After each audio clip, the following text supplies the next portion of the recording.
I'm going to show you how to divide 625 divided by 8 two different ways. Long division and then the scaffolding method. So we're going to start with 8 divided by 625. And then so we're going to start and try to divide 6 and 8. And we can't do that because 8 is bigger than the 6. So then we're going to go to the next number. And we can divide 8 and 62. So we are going to do that. And 8 times 8 is 64. And so we cannot do that because 64 is bigger than 62. So then we're going to try 8 times 7, which is 56. And we can do that. So we're going to go ahead and put the 7 above the 2. So we're going to go ahead and write 56 here. And then we're subtracting 56 and 62. We're going to go ahead and bring that 5 down. Go ahead and do that. So then we're going to try to subtract 6 and 2. And we can't do that because 6 is bigger than 2. So we're going to take away and we're going to make it a 12. Take the 6 and make it a 5 since we did take it and make it a 12 like that. And then we're going to go 6 minus 12, which is 6. And we can't do 5 minus 5 because it is 0. So now we have 65 left because we brought this 5 down. And so then we're going to try to do 8 divided by 65. And we already said 8 times 8 is 64. So we're going to go and put 8 above the 5 here beside the 7. And we're going to put 64 down here.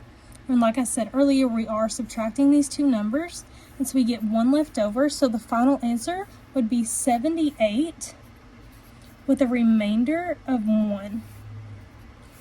So then next we're going to do the scaffolding method, which is basically we're going to set it up the same with the exception of one thing. So we're going to do 8, and then we're going to do 625, and then we're going to bring this line down here.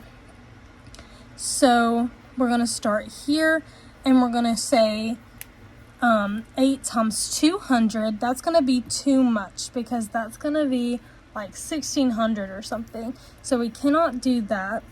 And so we're going to go 8 times 100 is 800. That's still too much. And so what about 8 times 20? That's only 160.